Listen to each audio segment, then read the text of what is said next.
What do you got for me? What's wrong with you people? I got nothing for you. What's wrong?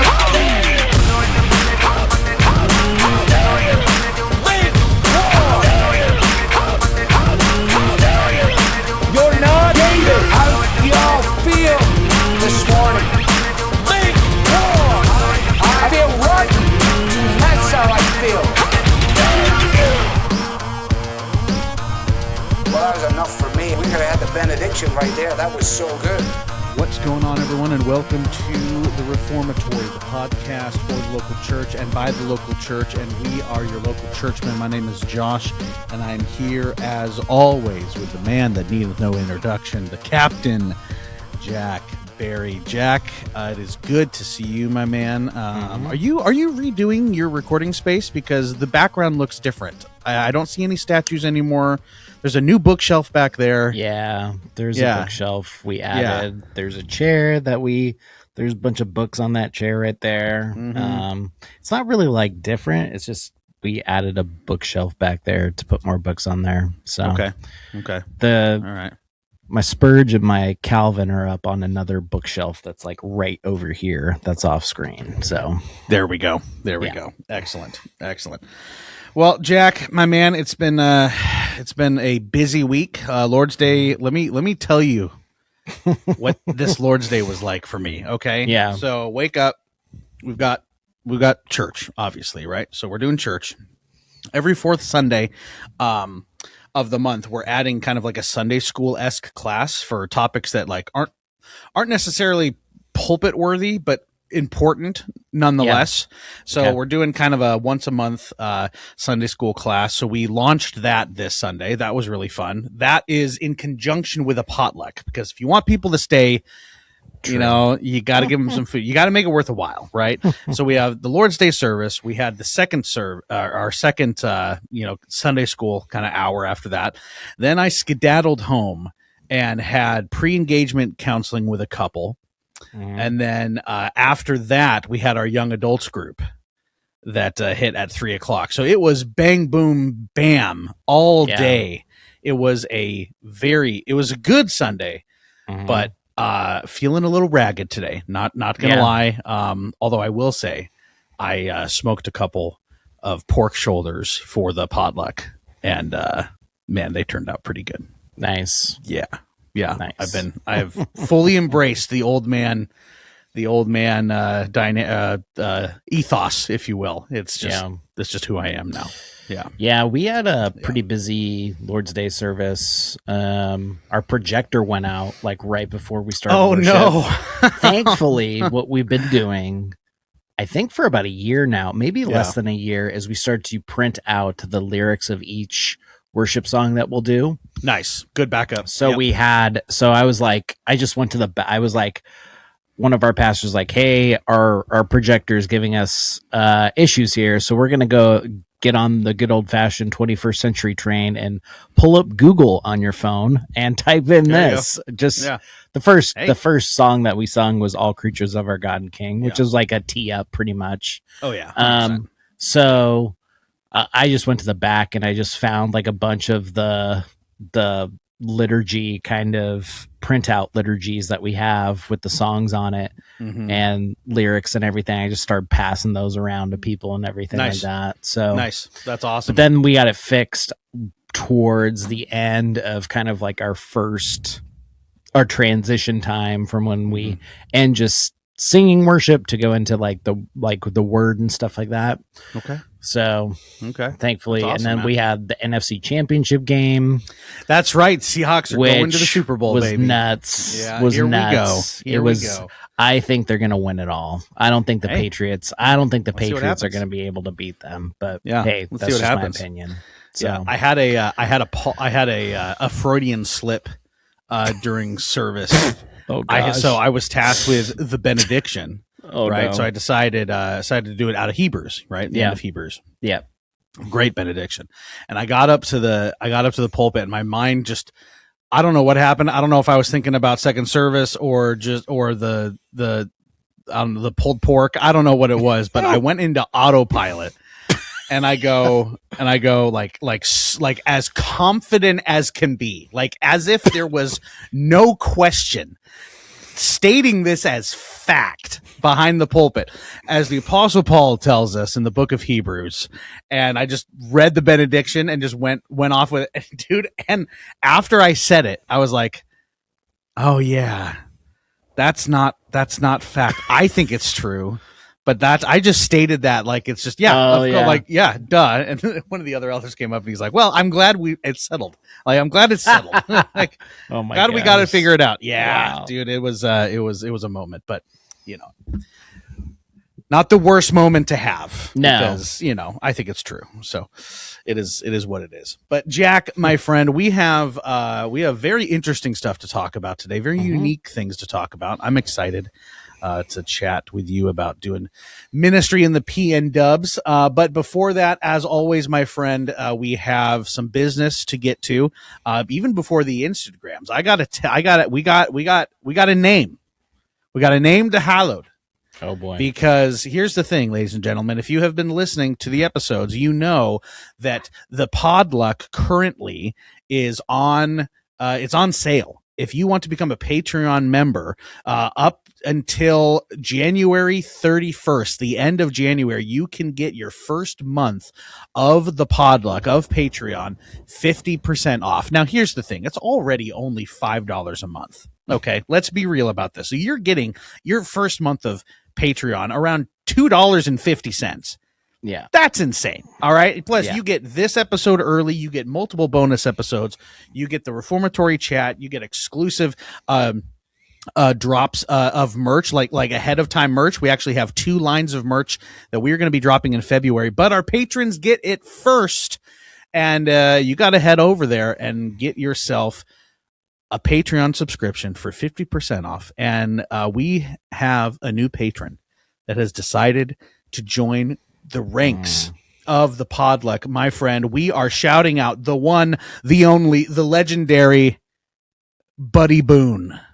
Wow. Which might be one of the coolest names I need to know from Buddy.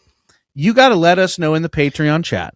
Is it legal? If that is your real name. Is it on your birth certificate? Dude, is Buddy Boone your actual name? Because if it is, dude, that might be one of the coolest names I've ever heard in my life. Buddy Boone sounds like either a professional boxer or a professional like barbecue. Or that. You can do that too. Yeah. But we got to shout out Buddy Boone for joining the ranks of the Podluck, my friend. You are legendary. We thank you for joining. Our pledge to you has been fulfilled, and his name has been hallowed. Hallowed, sir. Hallowed. Hallowed through the halls of the podcast. Buddy Boone, ladies and gentlemen. Legendary name. Legendary man. Jack, my friend, it is time for everyone's favorite segment. Don't forget to eat your Instagrams. And now's the time you've all been waiting for. The Reformatory Podcast presents Don't Forget to Eat Your Instagrams with your hosts, Josh Loftus and Jack Barry. And remember, kids, it's not heresy if you believe it hard enough. This is Don't Forget to Eat Your Instagrams. And remember, kids, it's not heresy if you believe it hard enough. That is how it works. Jack, I've got some fun ones for you today, man. I don't know what Christian TV show this is. I don't know who this is. I know nothing about this individual. Just this reel popped up across my feed, and it made me laugh because this is exactly how I would respond if somebody were to send me a message like this individual received. I've been anointed to save Canada. I doubt it. Anyone that would write that sentence has like screws loose in their head. Holy moly, what a cringe question. I have been anointed to save Canada. Well, good. We can all take a break then, now that Superman's here. How should I start since everybody is LGBTQ? I would just quit. I don't think you're like right in the head. But you can get right in the head. God will help you. But I would go work somewhere. Because you're not anointed to save Canada. I can promise nobody would write that. That has like any type of intelligence. Next. You can get intelligence. I'm just saying right now you don't have any. Wow. How does the love walk play a role in your ministry and life? You're asking me? Did you just hear my previous answer? Maybe ask someone else. Next. Dude, I doubt it. I doubt it. Again, don't know who he is, but that response made me laugh very much. I think he's a word of faith dude. So I is think he really? I think he's a little bit cuckoo for Cocoa Puffs. Dude, that makes it even better though. That he's crapping on other guys, just encroaching on his territory. That's what he's doing. I doubt it. Well, we can all take a break now that Superman's here. Wow.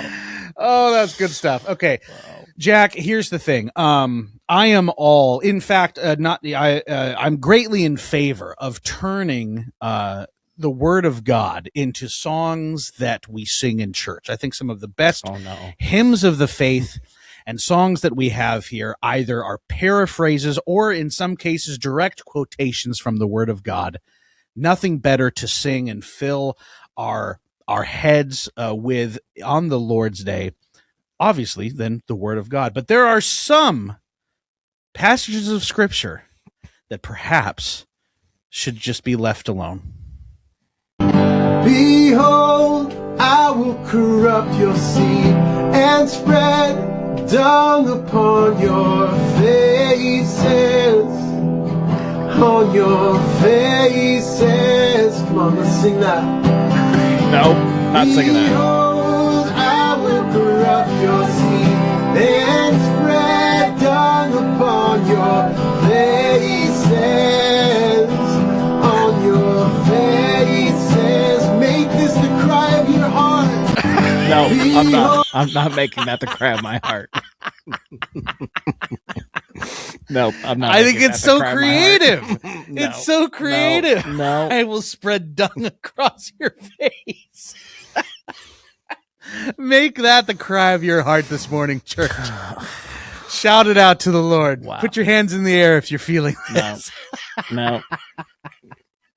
Oh, good Burn stuff. it. I love that. Burn it down. We need to start over. To be fair, I believe that channel is satirical. I don't think that's real. I've seen these guys come across my feed before, and they take like wild, like out of context verses and turn them into like modern day music. Okay, worship songs. I'm on board with that, dude. That's funny. Kind of funny. It's these. I think there are a couple. That's one example. Some of the stuff they pull out is like I think they pulled out some stuff of like judges where you're just like, oh my goodness, dude. Oh no. Oh boy. Good stuff. I like it a lot. It's my kind of humor. Jack, my man, it is time for us to hop into our topic today. And this topic is kind of a continuation of a post a while ago that I kind of put up on Twitter, like a little thread, just talking about some of the unique challenges that come with doing ministry, or simply just being a Christian that cares about the lost in the Pacific Northwest, in the PNW. And I think the PNW offers some very unique challenges when it comes to pastoring, when it comes to being a faithful church member, when it comes to evangelizing, things of that sort. And I think it's important to talk about. Now, as a caveat, in no way are we saying that the PNW is the most difficult place to be a pastor and be a Christian and do ministry, and everywhere else in America, it's a slice of cheesecake. That's not at all our intention, and that's not at all what we're saying. We understand very well that there are many, regions in the country that have their own specific issues and challenges when it comes to pastoring and evangelizing the lost, right? And all this stuff. But Jack and I live in the PNW, and I've lived in the PNW my entire life, and Jack most of his life. Yeah. And the challenges that we see here on the west side of the country, particularly, I would say, and I think it is more than this, but I would say it's some of the most difficult in Washington and Oregon and creeping into Idaho. But definitely Washington and Oregon for sure. Mm-hmm. Kind of the tech centers of the of the country in some way.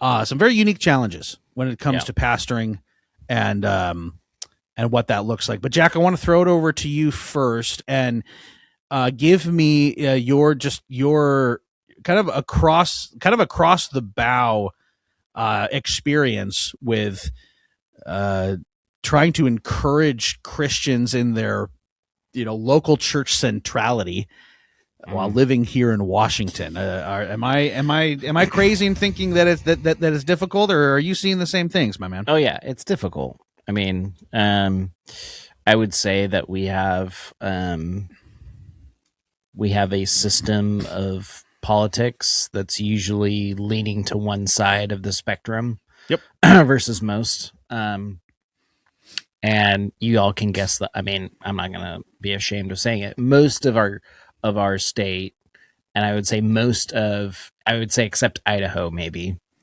Although they're creeping. They're creeping a little bit, yeah. Yeah.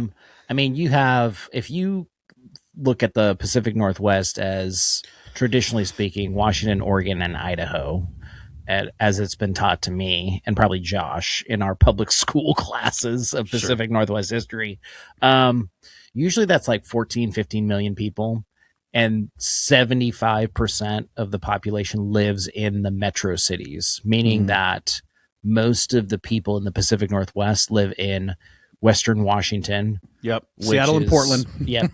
Just north of Seattle and south of Seattle. So I'm in Tacoma. Yep. I'm in basically the hub of that area. And then in Portland, 75% of the population lives in those areas. So there's a uniqueness to that. Josh is in an area that I would say is rural, but he's in the western part of Washington. Yeah. Where he's still feeling the residual effects somewhat here and there, versus it gets a little bit different once you get into across the Cascade Mountains in Oregon and Washington State, where it becomes a little bit more conservative and rural and more agricultural leaning, except for maybe a few spots. I would say Spokane is that kind of one outlier. In Idaho, it could be Boise or Coeur d'Alene. Yep. Maybe in the Tri-Cities in Washington State, maybe Bend down in Oregon. So yeah, there's outliers like that. I would say the biggest issues that we face is that versus maybe the other parts of the country is that we were part of the Western frontier. So we didn't really have an established church background. And this goes back to even like how my dad and my mom came out to the Pacific Northwest from Cleveland, Ohio. Cleveland is very Roman Catholic. And that's the established kind of religious background that you usually see people kind of go towards. We don't have that here in the Pacific Northwest. We don't have relics of any kind of religious kind of experience unless you may be looking at like the natives in the area, the Native American people in the area. Large native presence, but I would say in terms of established like historical religious. Yeah, we don't have that. No, I would say the up and coming things that are happening in the area, I would say that have marked us since the beginning of the 21st century have been Moscow, Idaho, some little pockets of big mega churches. Mega church history has been mostly the stance of the Pacific Northwest, unfortunately. Mars Hill, that incorporates a lot of what we've been through. A lot of new age. A lot of new age. A lot of atheism. A lot of atheism. And then on top of it, too, you have a mix. And that mix is... people really don't like, if I were to come up to somebody in Tacoma, just like go down the street from where I'm at, maybe at like the Safeway, and just ask them, what do you think the gospel is? Yeah. They're either not going to know, or they're going to give me an answer that is so like far off that it's not even remotely close to what the gospel is. Yeah. So there's no really kind of religious underpinning that we have. We have a lot of people vying for that, vying to be like the quote unquote top dog of like that. And I think guys like Driscoll, guys like Doug Wilson try to do that all the time. Yeah, Judah Smith is a Judah Seattle guy Smith, too. the guy down south, John Mark Comer in that area down in Portland, I would say.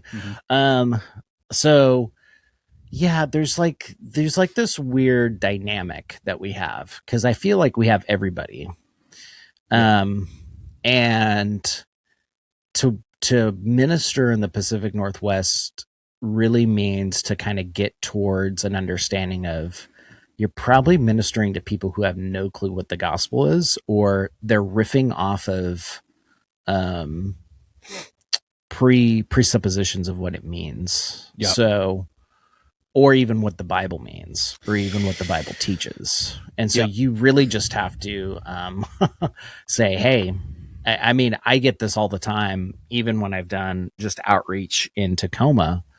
A lot of people have a somewhat foggy understanding of what the Bible and who Jesus is. But they are not, if you start to get at kind of the roots of the issues, hey, if I were to say Jesus is God, would you agree with that? No. A lot of them are not going towards that Trinitarian viewpoint that historic Christianity is held to. Yep. Because we also have, especially in the urban areas, like I'm in a very big, Tacoma is a pretty big urban area. About 250,000 people live in the city of Tacoma. And then across Pierce County is one of the three major counties in kind of Western Washington. Yep. I would say that in the major cities, you have a lot of cults. It's the same thing, man. Cults will come into the urban areas and they will try and take over and try and leech off of gospel language in order to brainwash people into believing heresy. Sure. So I get this all the time. You get Mormons, you get Jehovah's Witnesses. The more interesting dynamic I've seen lately is the Hebrew Israelites, especially in urban areas. Yep. They will go preach on certain corners of Tacoma, and it is like, it's wild, dude. Yeah. It's wild. Yeah. So they are a wild bunch. I think progressive Christianity is slowly dying off. It's just dying a slow death. Yeah, it has been. Yeah, in our state. It's becoming out of favor, right? Because especially in Washington, I think of Washington kind of like, Acts 17, right? Paul walks in and he sees all the altars to the gods, and then he sees the altar to the unknown God, and there's the famous, men of Athens, I perceive that you're very religious, right?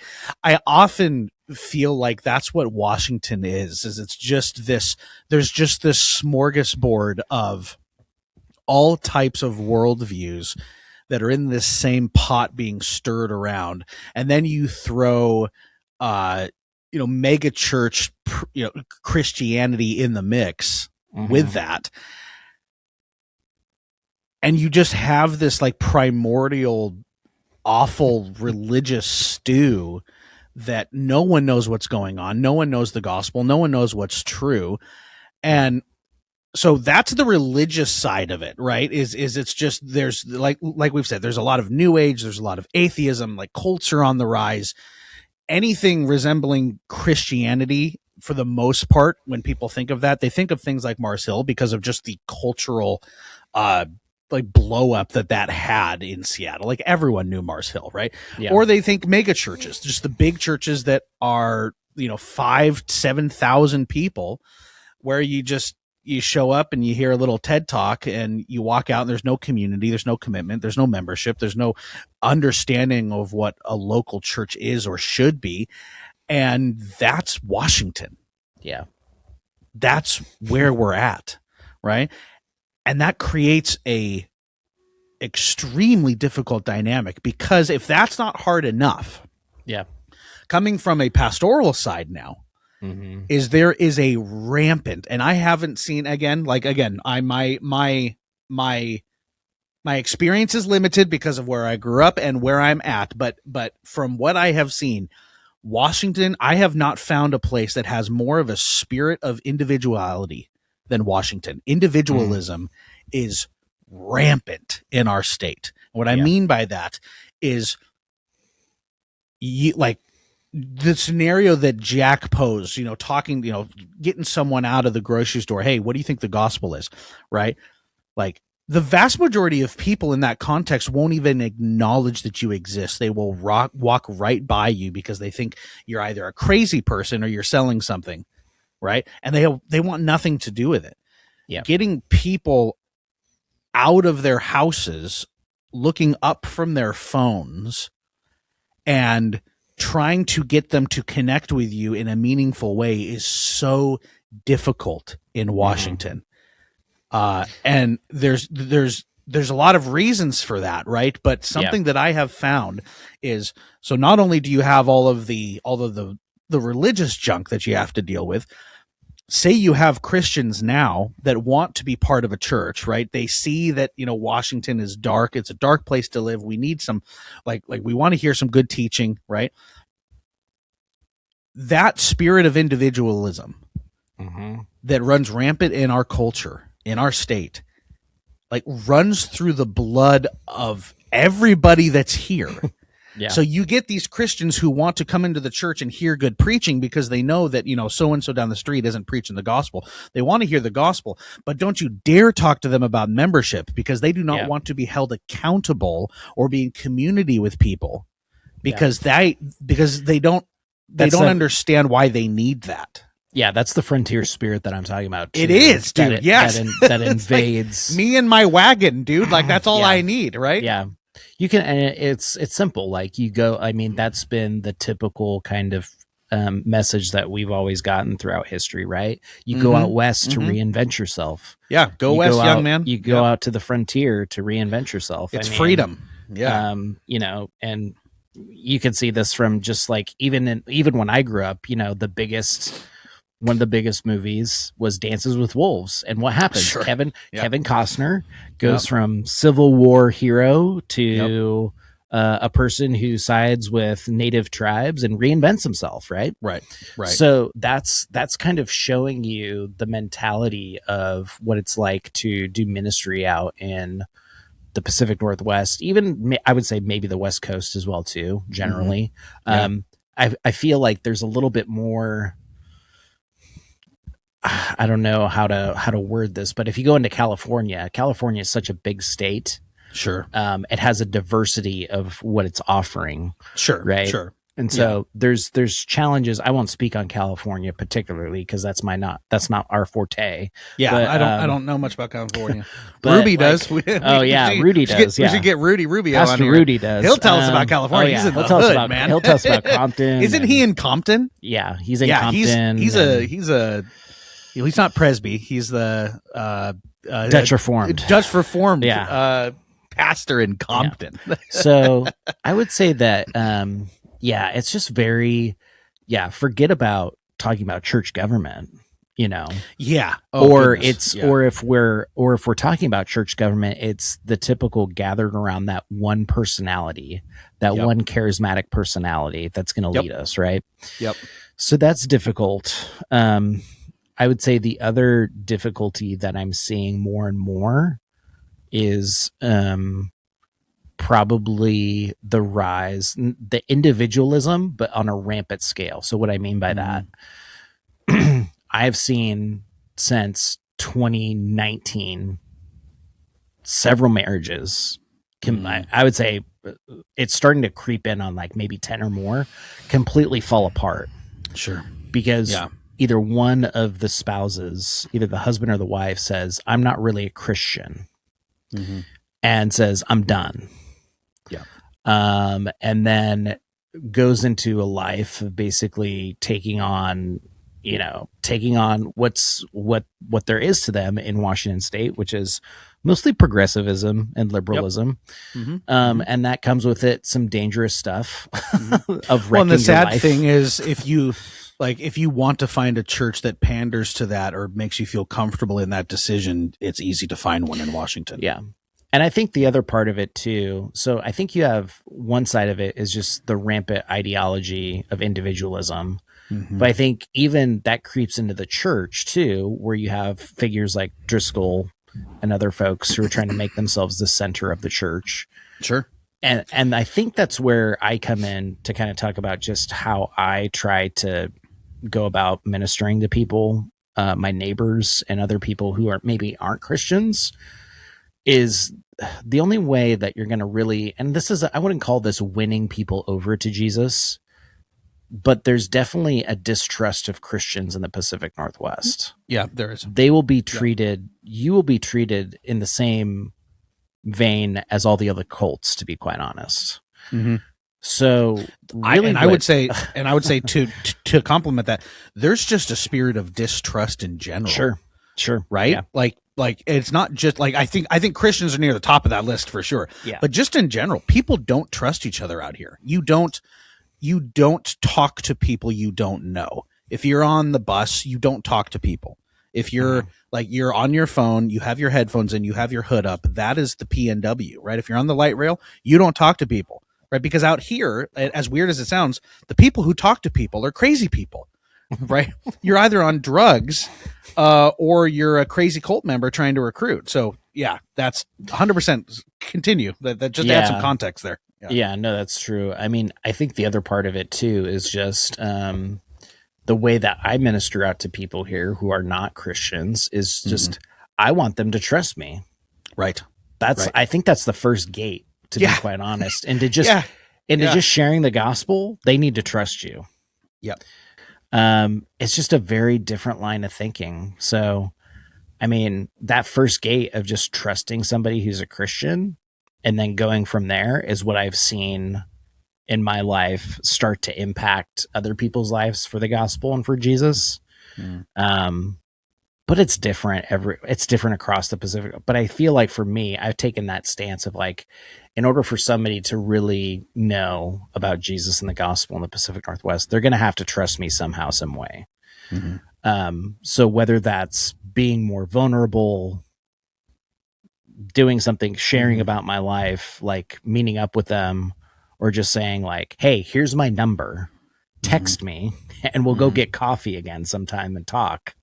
There's different ways like that, but that's how I've gone about it usually. And for Christians, it's even more difficult because the Christians that are in our churches are facing a whole lot of stuff going on in their life. They're facing employers that could be hostile to Christianity and the gospel. They're facing employers that may slander or misrepresent what Christians believe in, like in, for example, like just the historic sexual ethic that we have of, we believe that men and women were created to enjoy sex in a marriage with one man and one woman being involved. We believe also too in child reproduction and not aborting kids. Right. So they may have issues with that. I remember one time at my previous place of work, one of my coworkers is gay and I was talking to him about my local church, and he goes, wow, it's like, you just have done your due diligence to know what it means to be a Christian. And he had never seen that before in his life. Sure. Someone that actually takes it seriously. Yeah. He was raised in kind of nominal Catholicism, you know? Sure. And so I think the way in which you start to minister to people around you, whether that be in your work, whether that be anywhere, to just like, we talk about it too at our local church of like outing yourself as a believer sometimes.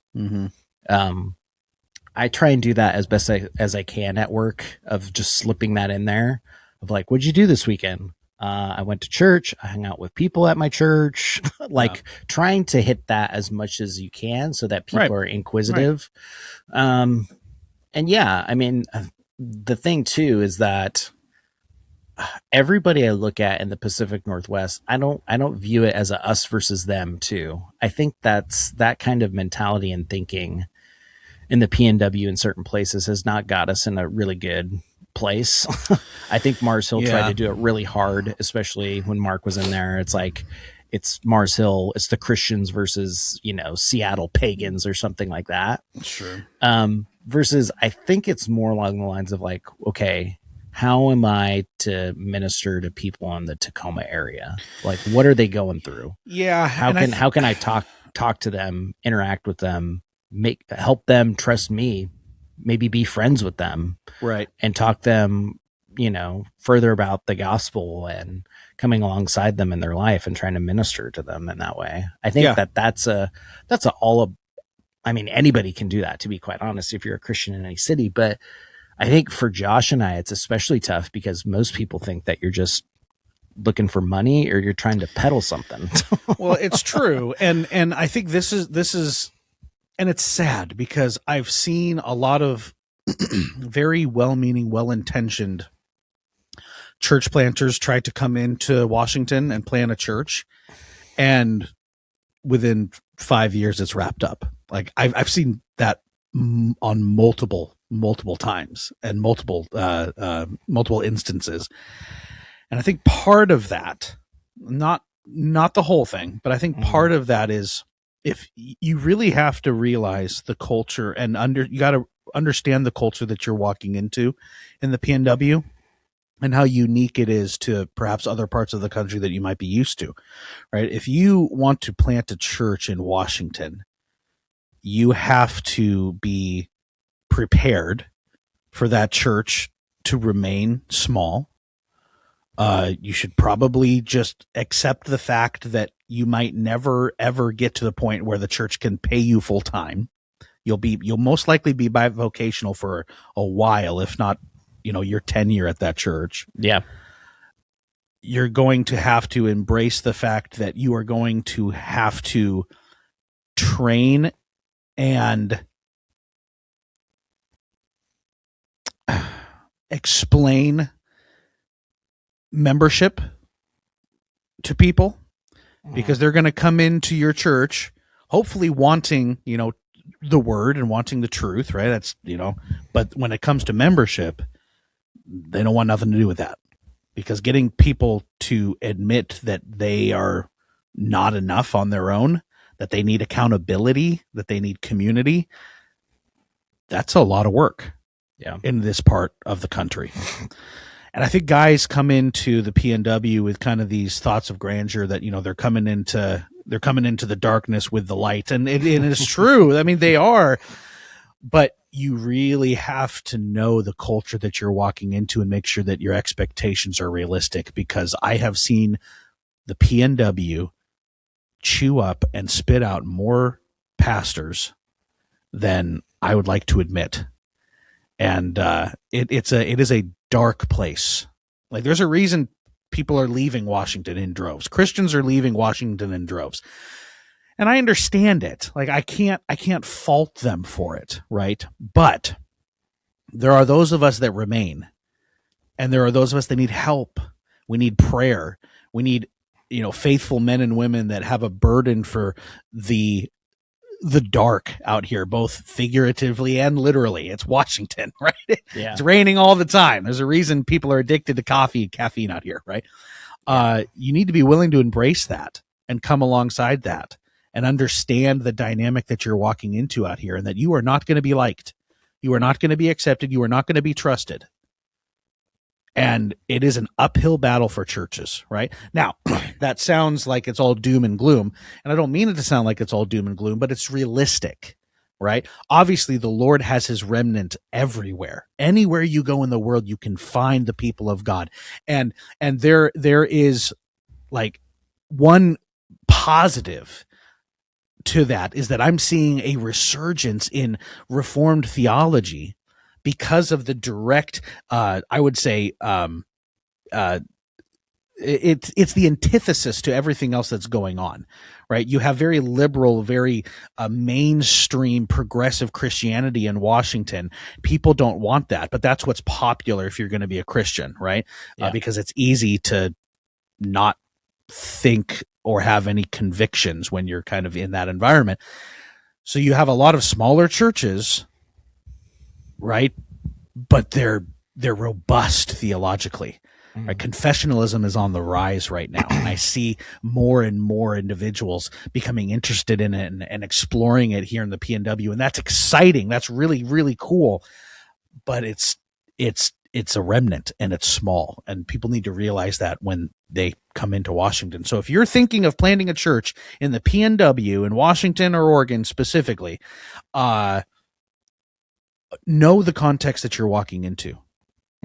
And reach out to some pastors, reach out to some guys who have been in the ministry in Washington and Oregon, and get the lay of the land, right? Like, ask about the challenges, ask about the unique circumstances, ask about the people, right? How do you go about educating people on membership and why they need accountability, and what does plugging into the church look like, right? What do you mean I support the church with my time, my treasure, and my talent? Doesn't mean just being here enough.